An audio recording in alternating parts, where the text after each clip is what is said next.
Benvenuti a Veneto in Transizione. Oggi torniamo a parlare di Grande Guerra e dell'eredità che ci ha lasciato sia come memoria collettiva che come patrimonio storico, un patrimonio che ancora oggi continua ad essere scoperto, recuperato e valorizzato. Vi porteremo nei luoghi della memoria con i nostri ospiti in studio: Sergio Furlanetto, che ha coordinato i lavori del museo a cielo aperto sul piccolo Lagazzuoi e Sas di Stria; Gilberto Fregolente, presidente dell'associazione Da Ponte a Ponte, che gestisce e promuove il percorso La Grande Guerra da ponte a ponte. La necessità di creare memoria è senz'altro un antidoto al dramma, ma è anche un'opportunità per creare uno sviluppo culturale e turistico. Così è stato per esempio sul Lagazzuoi e sul Sas di Stria, Sergio. Sì, sicuramente noi come volontari alpini della sezione di Treviso, che lavoriamo lassù dal 1999, tutte le estati in questi lavori di recupero storico, lo vediamo con i nostri occhi, diciamo, il forte aumento del turismo, degli appassionati che camminano in quei sentieri e che dedicano anche il tempo a soffermarsi per guardare le opere come le abbiamo ricostruite fedelmente, come erano negli anni della Grande Guerra 1916 e 1917, e anche per ascoltare un po' di storia, perché in diversi punti abbiamo collocato dei punti di ascolto in 3 lingue dove ci vengono raccontati di brevi spezzoni delle vicende di quell'epoca. Quindi la visita quanto dura mediamente? Qui dipende dalle gambe, perché per far tutto il giro del Lagazzuoi salendo dalla parte della Cengia Martini, la Galleria dell'Anticima, scendere dall'altra parte per la Galleria austriaca, se vuoi andare in Cengia Martini, se vuoi guardare bene tutto quello che c'è, tu ci passi la giornata intera, e poi di là sul Sas di Stria quantomeno un'altra mezza giornata.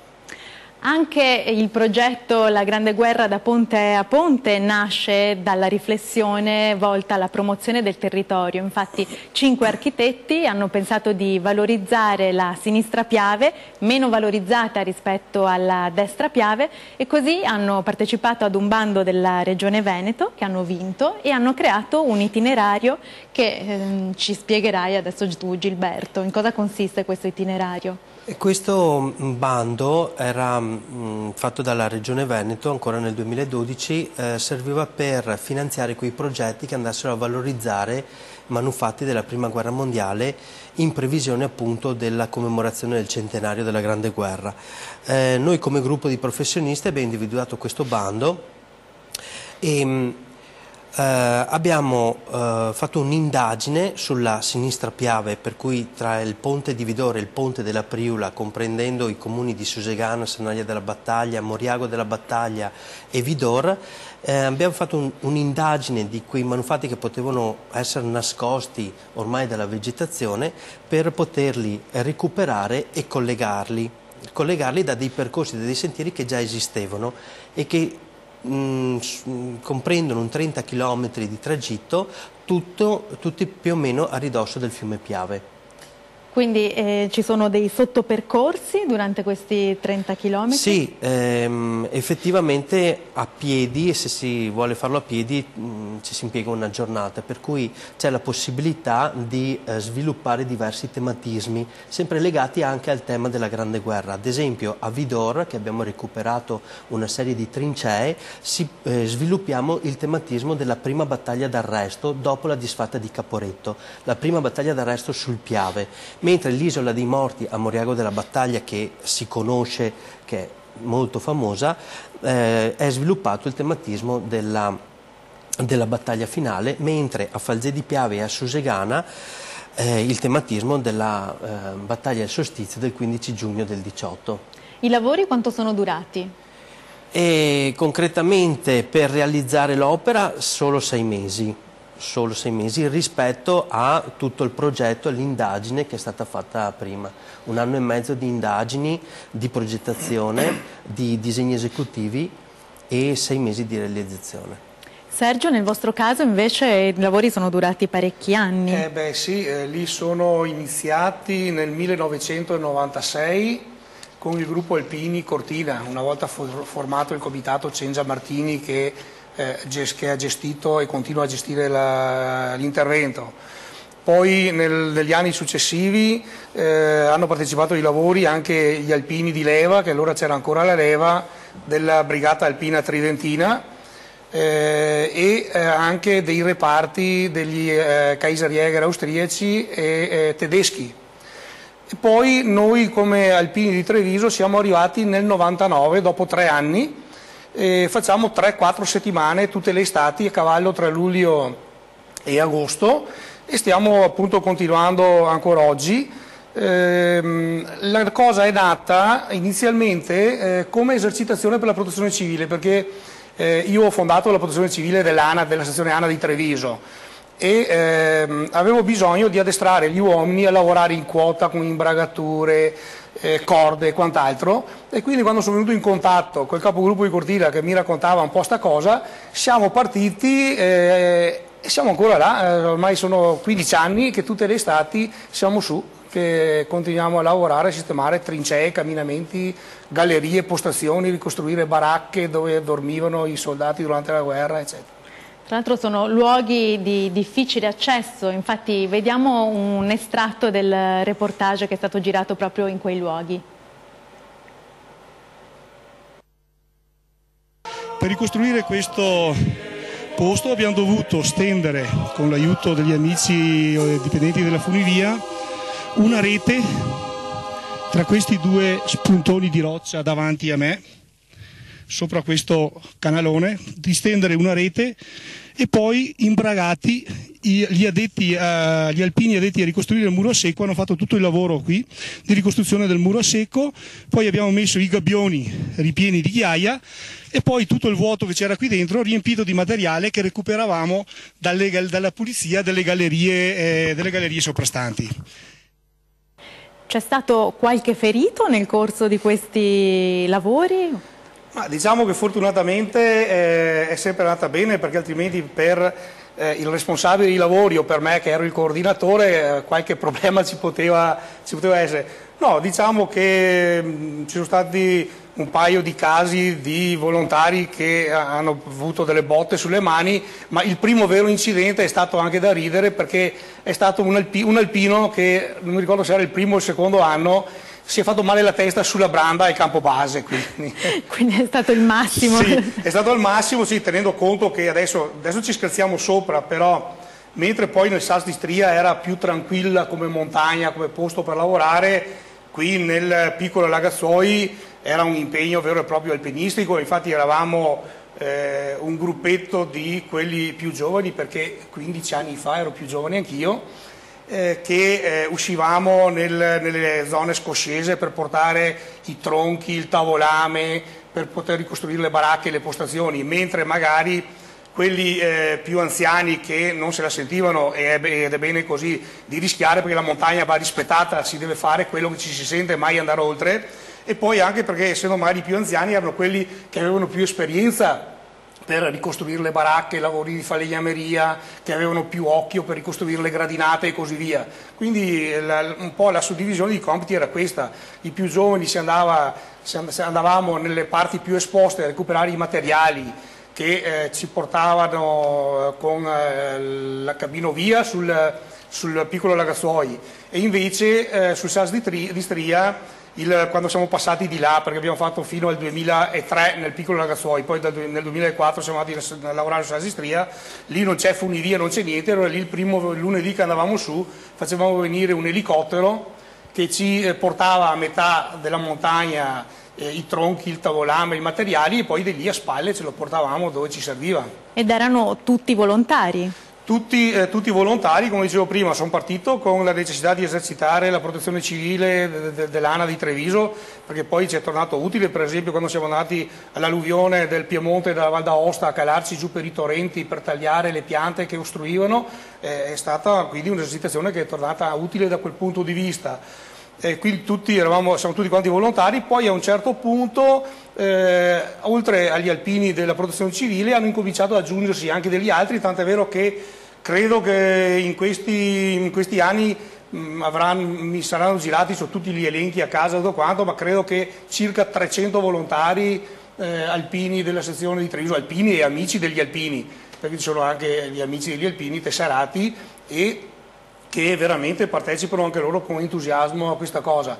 Io ho finito i lavori sui Lagazzuoi nel 2003-2004 e avevo detto ragazzi, basta, abbiamo fatto quello che era in programma, torniamo a casa. E invece a furor di popolo ho dovuto mettermi d'accordo con l'ingegner Hilling, che è il responsabile dei lavori lassù, di dire vediamo cosa possiamo fare, perché gli alpini di Treviso non vogliono più stare a casa, vogliono continuare a venire su.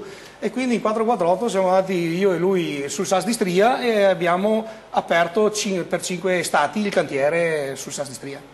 E anche l'associazione da Ponte a Ponte è formata adesso da volontari? Sì, è nata ancora a gennaio del 2014 e si prefigge appunto l'idea di promuovere questo percorso, anche perché il percorso è nato sul tema della Grande Guerra, però percorre posti e situazioni molto interessanti a livello culturale, paesaggistico e ambientale.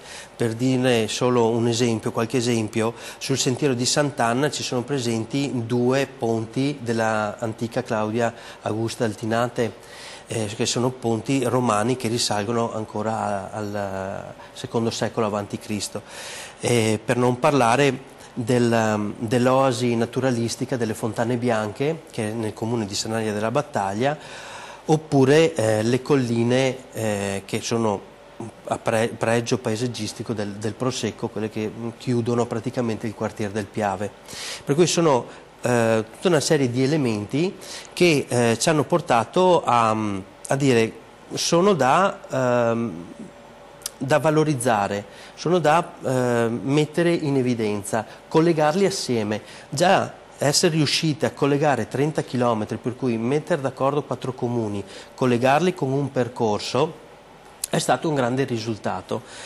L'intenzione dell'associazione è adesso di promuovere, di far conoscere ai più questo percorso, anche fuori il Veneto e anche fuori Italia, con dei contatti che siamo riusciti ad avere con l'Austria e con l'Ungheria, attraverso il nostro sito internet, attraverso la pagina Facebook dell'associazione, che se posso ricordarlo www1 da Ponte a Ponte, la pagina Facebook, e il sito internet www1daponteaponte.com. E lì si possono trovare tutta una serie di dati, ma lavoriamo anche con Instagram, lavoriamo molto con il web, proprio per coinvolgere anche le giovani generazioni. Adesso ci spiegherai più nel Sì. dettaglio come, devo lanciare però la pubblicità, torniamo tra poco.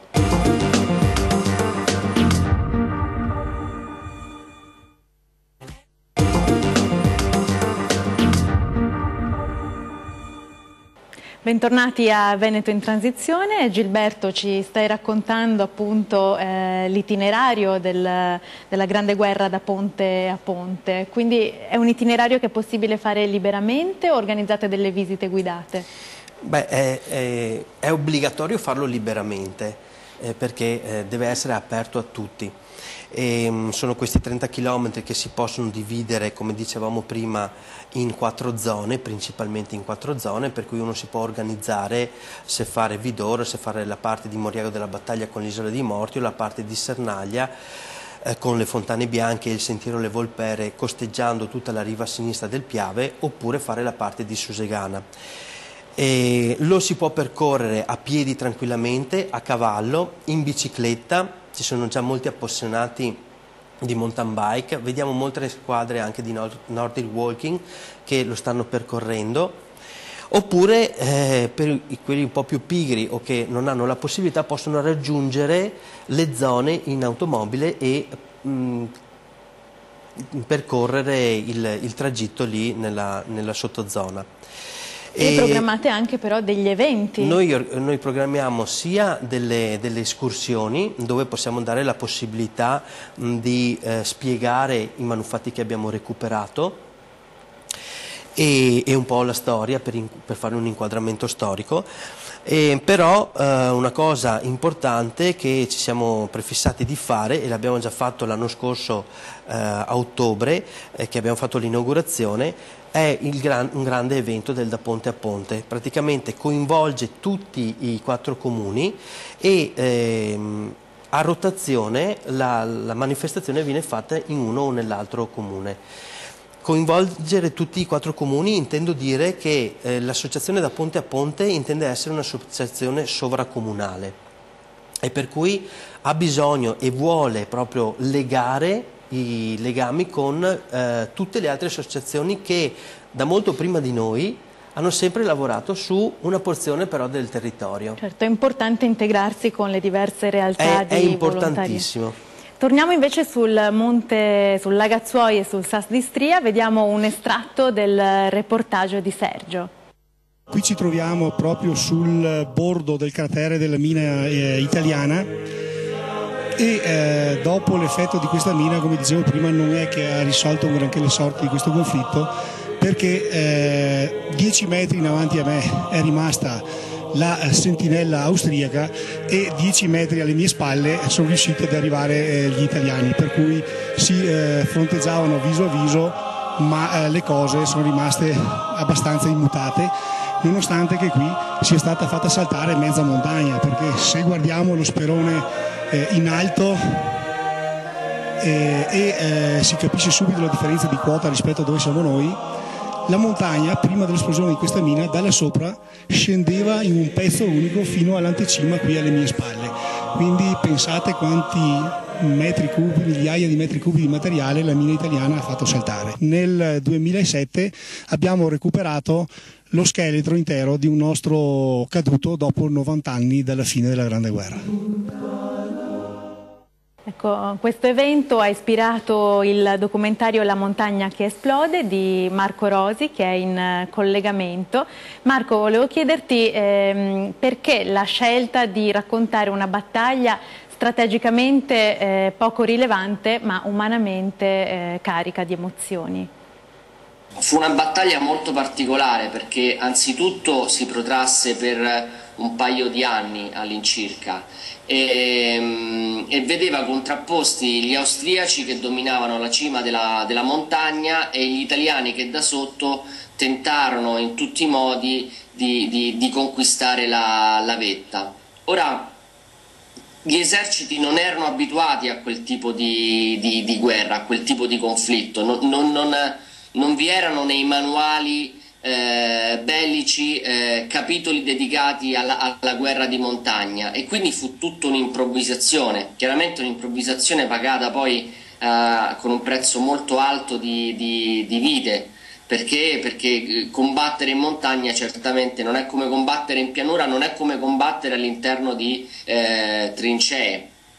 E in particolare questa guerra si caratterizzò, e chiunque va ancora oggi sulla Lagazzuoi lo può vedere, perché alle normali trincee qui si sostituirono le gallerie che sia austriaci che italiani costruirono per tentare di da sotto o da sopra far saltare le posizioni del nemico, piazzando delle cariche di esplosivo proprio sotto i piedi del nemico. Marco, ti sei concentrato nel raccontare i drammi dei soldati, ma quali episodi ti hanno colpito maggiormente?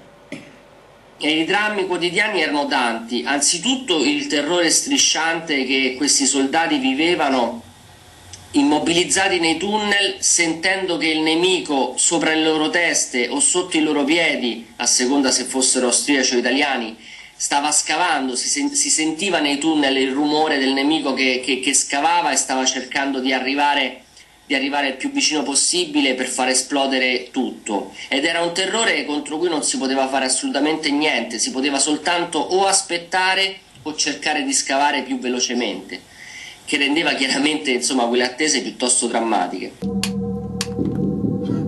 Nelle gallerie ho paura che mi facciano saltare in aria da sotto o di rimanere intrappolato. Qui dentro le lancette del mio orologio sembrano girare più piano. Un secondo dura 1 minuto, 20 minuti. Una notte può diventare interminabile. E il sole sembra essere tramontato per sempre. Ed è stato difficile girare questo film, Marco? Girare è stato complicatissimo perché avevamo appunto il desiderio di andare esattamente nei luoghi della battaglia, quindi con tutto il rispetto, ma per qualche giorno in qualche modo abbiamo un po' rivissuto in prima persona le fatiche, le difficoltà di muoversi all'interno di quei tunnel. Abbiamo anche sofferto, nonostante fossimo attrezzati, abbiamo anche sofferto tantissimo il freddo in quei giorni, perché abbiamo girato anche a fine settembre a meno 20 gradi, a quasi 3000 metri. Ci siamo resi conto delle difficoltà quotidiane che questi soldati vivevano stando per la maggior parte del tempo all'interno di queste gallerie, questi tunnel umidi, per poi magari tentare la sortita all'assalto della posizione nemica. Insomma, un'esperienza che chiaramente non auguro di rivivere a nessun ragazzo poi di 18-19 anni, che era l'età che più o meno l'età media che avevano quei soldati allora. Ti ringrazio Marco per la tua testimonianza. Grazie mille a tutti voi e buon proseguimento di trasmissione. Ecco, Sergio, com'è finita questa battaglia che Marco racconta nel suo documentario? Beh, diciamo che purtroppo è finita con la rotta di Caporetto, nel senso che tutto il fronte dolomitico si è dovuto ritirare. Ma chi è riuscito a scavare prima tra gli austriaci e gli italiani? Ma lì diciamo che gli austriaci e gli austro-ungarici erano più concentrati a difendersi dagli attacchi che gli provenivano dalla Cengia Martini, perché da quella parte lì gli italiani puntavano per poter arrivare al passo Valparola, scendere in Valbadia e poi andare verso la Pusteria. E quindi gli austriaci erano più concentrati sul lato ovest, diciamo, e loro a loro volta hanno fatto esplodere 4 mine da quella parte di intensità seppur minore di quella italiana, per impedire per rompere le gallerie italiane che non passassero da quella parte. Che invece gli italiani stavano scavando sul lato est la galleria, quella più grande, che è lunga 1,1 chilometri e che sale da metà montagna, dall'altezza della Cengia fino sopra, se ne sono accorti un po' in ritardo, anche perché c'erano tutti i sistemi di diversivi per non farsi notare, eccetera, eccetera, e quando sono partiti loro con la galleria di contromina, gli italiani erano già ben avanti con i lavori e sono riusciti a riempire la stanza di mina con oltre, credo, mi pare 30 quintali di tritolo e far saltare appunto la montagna e anche la galleria di contromina austriaca. Va tenuto conto che generalmente con le mine soldati non ne morivano, perché scappavano prima, perché si ascoltavano a vicenda i lavori che avanzavano, si osservavano quando scaricavano i materiali delle feritoie. Quando sentivano che per un giorno o due era tutto calmo, tranquillo, non succedeva niente e magari prima erano stati fermi in un posto solo, l'avversario pensava: sono stati fermi a lavorare in quel punto, vuol dire che hanno scavato una stanza, gli servirà per dormire, per fare una baracca o per metterci la mina? E quindi se una volta finito quel lavoro per 2 o 3 giorni non sentivano niente, allora lì l'avversario sospettava che c'erano i portatori che stavano riempendo la stanza di tritolo e quindi sopra si allontanavano i soldati, e per cui quando c'era l'esplosione l'unico caso che veramente invece ci sono stati dei morti che sono ancora lì sotto è stato sul Col di Lana, che è subito dopo il Sas di Stria, cioè Piccolo Ragazzuoi, Sas di Stria e Col di Lana. Lì sul Col di Lana è rimasta sotto una compagnia austriaca, mi pare siano 163 militari rimasti sotto alla mina che hanno fatto brillare gli italiani, e credo che sia l'unico caso, o comunque il caso più eclatante, insomma, altrimenti generalmente riuscivano sempre per tempo, ascoltandosi, a evitare di fare. Ed emotivamente com'è stato per te lavorare in quei luoghi? Beh, intanto vivi l'emozione della vita libera in alta quota, perché lavoravi tra i 2300 e i 2800 metri di quota, e quindi per gente come noi appassionati di montagna ti sembra di essere l'Aquila in libertà, nel senso che eri lì, vedevi passare gli elicotteri più in basso, no? E poi ogni tanto pensavi che a quei giovani che erano lì all'epoca, e infatti ogni tanto io gli dicevo ai miei alpini, dicevo: ragazzi, Noi siamo qui che lavoriamo, ma fortunatamente non abbiamo nessuno che ci spara addosso come quella volta, perché quella volta quelli che lavoravano dovevano fare attenzione anche perché dall'altra parte qualcuno gli sparava addosso. Certo. Ringrazio i nostri ospiti Sergio Furlanetto e Gilberto Fregolent per le loro belle testimonianze. Io vi do appuntamento alla prossima puntata di Veneto in Transizione. Continuate a seguirci sulla nostra pagina Facebook Veneto in Transizione.